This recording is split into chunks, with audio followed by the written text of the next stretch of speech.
Siti Hasbiah dari Universitas Negeri Gorontalo, jurusan Matematika, Program Studi Statistika. Nah, jadi pada video kali ini saya akan mempresentasikan sebuah proposal untuk memenuhi nilai ujian akhir semester pada mata kuliah Teknik Komunikasi dan Presentasi. Tanpa berlama-lama, ayo lanjut ke video. Jadi untuk proposal yang akan saya presentasikan pada hari ini adalah proposal dari hasil penelitian yang telah dilakukan sebelumnya dengan judul Pengujian Hipotesis Secara Simultan Regresi Non-Parametric Spline Truncated pada Data Longitudinal dengan studi kasus tingkat pengangguran terbuka di 6 provinsi Pulau Jawa tahun 2011 sampai 2020. Nah, adapun untuk latar belakang dari penelitian ini diangkat dari metode, di mana regresi parametrik merupakan pendekatan kurva regresi yang sering dipakai sebab bentuk fungsi dari kurva regresinya diketahui. Nah, akan tetapi didekati menggunakan regresi non-parametrik jika bentuk fungsi pada kurva regresinya tidak diketahui. Dan salah satu estimasi dari fungsi non-parametrik ialah regresi spline. Nah, estimator spline dapat dikembangkan dengan menggunakan basis fungsi keluarga spline truncated. Spline truncated ialah fungsi ketika terjadi perubahan pola data pada kurva berbeda di subinterval tertentu. Dan spline truncated ini dapat digunakan pada data cross-section dan data longitudinal. Penelitian regresi non-parametric spline truncated dengan menggunakan data cross-section itu sudah sangat banyak digunakan. Nah, sedangkan untuk penelitian regresi non-parametric spline truncated dengan menggunakan data longitudinal itu masih sangat terbatas.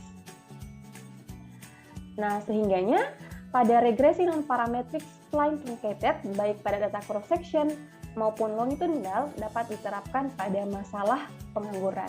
Nah, jadi pada penelitian ini mengangkat masalah terkait dengan pengangguran karena bentuk datanya yang tidak menunjukkan suatu fungsi tertentu. Seperti yang pernah dilakukan sebelumnya oleh Kurniawati dan Budiantara tahun 2019 dengan menggunakan data cross-section. Tapi pada penelitian kali ini menggunakan data longitudinal, begitu. Nah, dan masalah yang dijumpai memang terkait dengan pengangguran ini masalah yang hampir seluruh Indonesia didapati, terlebih di Pulau Jawa, pulau yang besar, begitu, yang padat penduduknya. Dan berdasarkan hasil sensus penduduk tahun 2020, Pulau Jawa memiliki jumlah penduduk terbesar dibandingkan pulau lainnya, yaitu sebesar 151,59 juta. Nah, sehingga Pulau Jawa tidak terlepas dari permasalahan pengangguran ini. Dan untuk melihat angka pengangguran dalam angkatan kerja, indikator utamanya adalah TPT, yakni tingkat pengangguran terbuka.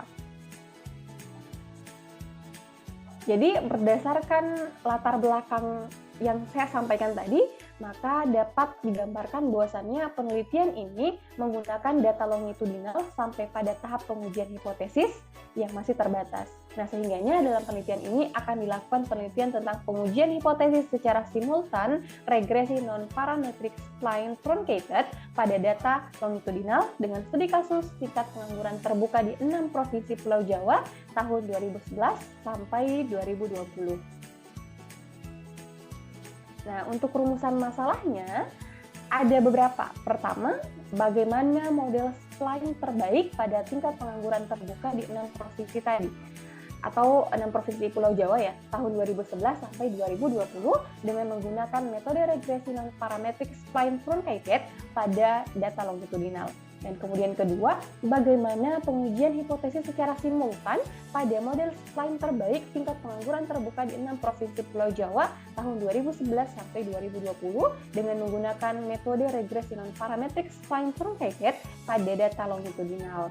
Nah, sehingganya didapatkan tujuan penelitian pertama untuk menentukan model spline terbaik pada tingkat pengangguran terbuka di 6 provinsi Pulau Jawa tahun 2011 sampai 2020 menggunakan metode regresi non-parametric spline truncated pada data longitudinal. Dan kemudian tujuan yang kedua untuk menentukan pengujian hipotesis secara simultan pada model spline terbaik tingkat pengangguran terbuka di 6 provinsi Pulau Jawa tahun 2011 sampai 2020 menggunakan metode regresi non-parametric spline truncated pada data longitudinal. Adapun manfaat penelitian, pertama manfaat teoritis, Jadi pada hasil penelitian ini dapat diharapkan memberikan sumbangsi ilmu dan pemikiran serta menjadi referensi bagi peneliti-peneliti selanjutnya dalam melakukan penelitian terkait regresi non-parametrik. Dan untuk manfaat praktisnya dari hasil penelitian ini diharapkan dapat digunakan untuk memberikan masukan atau pertimbangan bagi pihak yang berkepentingan untuk kemudian melakukan atau melaksanakan suatu kebijakan, terutama dengan mempertimbangkan faktor yang secara simultan mempengaruhi tingkat pengangguran terbuka ini. Nah, dan kemudian untuk landasan teori yang digunakan, ada analisis regresi, kemudian regresi non-parametrik, regresi non-parametrik spline truncated, kemudian ada banyak kemudian fungsi-fungsi atau rumus-rumus yang digunakan pada regresi non-parametrik spline truncated ini. Nah, kemudian ada juga pemilihan titik nol optimal, ada juga pengujian hipotesis secara simultan, koefisien determinansi, data longitudinal, dan terakhir tingkat pengangguran terbuka atau biasa dikenal dengan TPT. Nah, untuk penelitian relevannya, ini dilakukan oleh Evita Sari dan kawan-kawan tahun 2022 dengan judul pemodelan faktor-faktor yang mempengaruhi kesembuhan tuberkulosis di Provinsi Jawa Timur dengan regresi non-parametric spline truncated. Dan penelitian ini dilakukan untuk memodelkan faktor-faktor yang berpengaruh secara signifikan terhadap kesembuhan tuberkulosis di Provinsi Jawa Timur. Dan kemudian penelitian yang relevan selanjutnya dilakukan oleh Dani dan kawan-kawan tahun 2021 dengan judul pemodelan regresi non-parametrik spline truncated pada data longitudinal. Tapi studi kasusnya berbeda, di mana studi kasus yang digunakan yaitu presentase penduduk miskin Provinsi Papua tahun 2016 sampai 2019. Dan penelitian ini dilakukan untuk memodelkan data presentase penduduk miskin di Provinsi Papua tahun 2016 hingga tahun 2019 dengan menggunakan model regresi non-parametrik spline truncated. Dan ada juga dilakukan oleh Tri dan kawan-kawan tahun 2020 dengan judul pengujian hipotesis simultan model regresi non-parametrik spline truncated dalam pemodelan kasus ekonomi dengan studi kasus Gini rasio kabupaten kota di Provinsi Jawa Timur tahun 2017. Dan penelitian ini dilakukan untuk mendapatkan estimator model yang terbaik pada kasus Gini rasio terhadap variabel yang diduga mempengaruhinya. Kemudian melakukan pengujian hipotesis simultan pada model regresi non-parametric spline truncated. Dan ada juga dilakukan oleh Kurniawati dan Budiantara tahun 2019 dengan judul pemodelan tingkat pengangguran terbuka di Provinsi Jawa Barat menggunakan regresi non-parametric spline truncated. Dan penelitian ini dilakukan kemudian untuk menentukan model tingkat pengangguran terbuka di Jawa Barat dengan menggunakan pendekatan regresi spline truncated. Nah, adapun untuk metodologi penelitian, untuk waktu penelitiannya ini dilaksanakan pada semester 8 tahun akademik 2021-2022 dengan tempatnya dilakukan di Laboratorium Komputasi Statistika Universitas Negeri Gorontalo.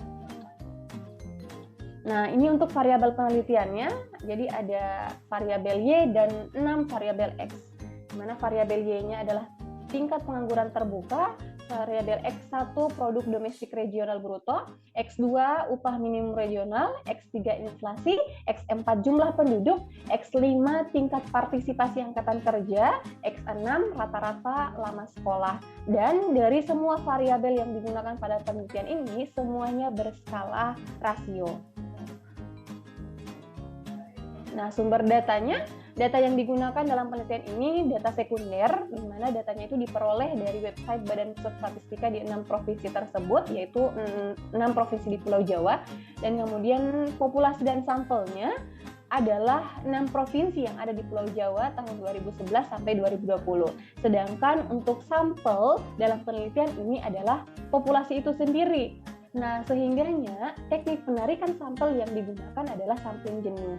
Karena menurut Sugiono tahun 2014 sampling jenuh itu adalah teknik penarikan sampel ketika keseluruhan anggota populasi digunakan sebagai sampelnya. Adapun untuk software aplikasinya atau alat bantu yang digunakan untuk perhitungan dalam penelitian ini adalah software RStudio. Baik, untuk tahapan penelitian, setelah datanya didapatkan, maka dimulai. Setelah itu, maka input datanya. Ketika hasil scatter plot mengikuti suatu fungsi, maka memodelkan data regresi parametrik adalah langkah yang dilakukan selanjutnya. Setelah itu, menguji hipotesis secara simultan dan menarik kesimpulan, kemudian penelitian selesai. Akan tetapi, kembali lagi ketika kemudian hasil scatter plot tidak mengikuti suatu fungsi, maka langkah yang dilakukan selanjutnya adalah memodelkan data dengan regresi non-parametric spline truncated, kemudian memilih titik node optimum dengan nilai GCV yang terkecil, kemudian menguji hipotesis secara simultan, dan menarik kesimpulan. Kemudian penelitian dinyatakan selesai. Oke, sekian presentasi dari saya. Mohon maaf jika masih banyak kekurangan. Saya akhiri, wassalamualaikum warahmatullahi wabarakatuh.